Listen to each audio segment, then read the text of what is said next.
Hi everyone, happy Easter. Figured we're gonna take out our studio today. It's so pretty here, and let me show you the beach. I love hanging out here and working here. I can just think a lot, and so today this is going to be my Easter transmission. Thank you for joining me today and all of the grid work we've done this year. Today is a holiday crafted by the church. Beneath all of the dogma, it holds this deeper symbolism about our rebirth, our awakening from our slumber of our unconsciousness. The real resurrection isn't about just one man, not just about Jesus. It's about us remembering who we are beyond the veil. One of the hardest things humans need to learn how to do that is very difficult is forgiveness, compassion, and humility. Not just as this passive trait, but as an act of inner revolution. Fear, grief, hatred, these are all antichrist patterns that bind us to the false matrix.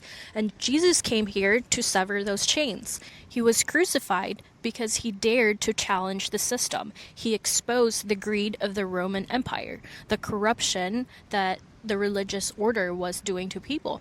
And so they made him a spectacle. They nailed him to the cross and crowned him in mockery as a warning to anyone who might wake up and threaten to control the structure. His image, his story, was hijacked, used for centuries as a symbol of suffering and sacrifice, a blood sacrifice idol to keep people small and obedient. Jesus wasn't afraid to die, but it cost him everything. That's the part that people often forget. When you walk against the system, when you refuse to conform, when you don't sell your soul for comfort, for the approval, for the prestige, the system will try to break you. And it doesn't just break you through violence, it breaks you through humiliation, through exile, betrayal. It will parade you like they did with him in front of the masses, so that everyone sees what happens to those who defy the system. This will happen to you too. He was operating from his gnosis, not just from his beliefs. He knew that he was immortal. He embodied the truth that death is an illusion. The body is temporary, but our soul is eternal. When he faced the cross, he wasn't just trying to be saved. He was a portal. But now we're back. Several of us, the Tri-Flame holders, the Emerald Covenant, the Blue Flame Melchizedeks, the Ruby Order, sons and daughters of Sophia, all of these lineages, we have another chance. We can break free this time. We can opt out of the narrative. And you reincarnated here. You came back. Why? Because your soul made a damn bold decision to try again, to bring back Christ's consciousness into this realm.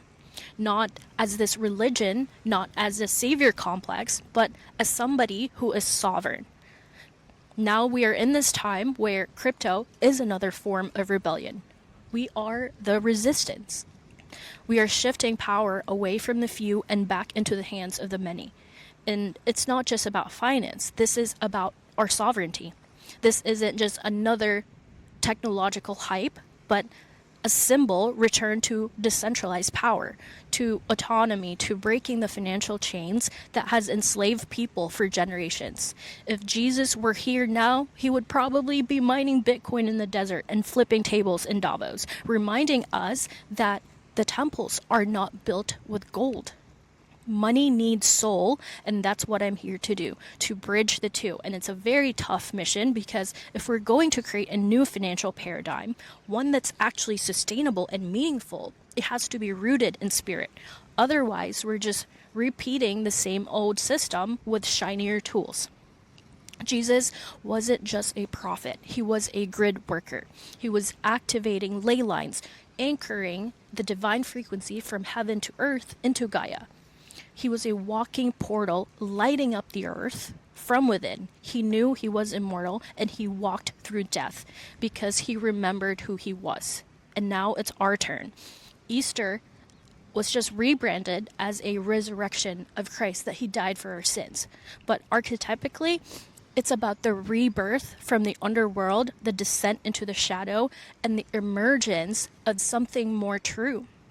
The Christ energy is not just Jesus as this man. It is a state of being, a frequency, the Christos, the I am, the awakened human who remembers their divinity and walks with it every day, even if it costs them everything. We can all be prophets because the divine moves through our actions. Forgiveness is not just a passive act. It is the most radical rebellion there is.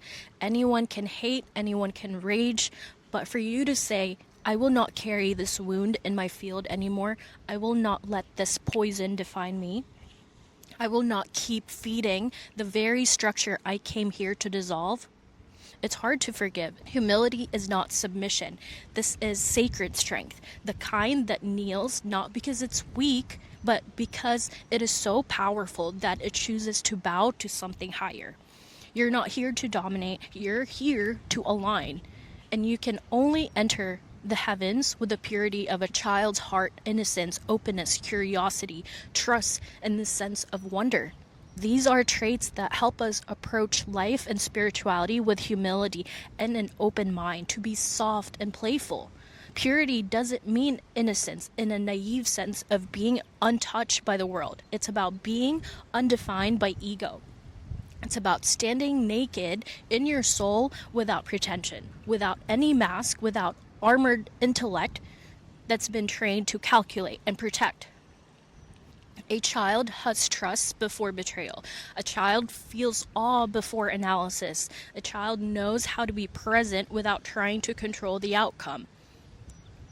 That's what it means to enter the kingdom of heaven, not after death, but now, here in this realm. This earth, when you shift your frequency high enough to perceive it, you will experience heaven on earth. But what keeps you out? Cynicism, judgment, fear, false superiority, shame, the obsession with control and being right. All of that is anti-child, anti-Christ.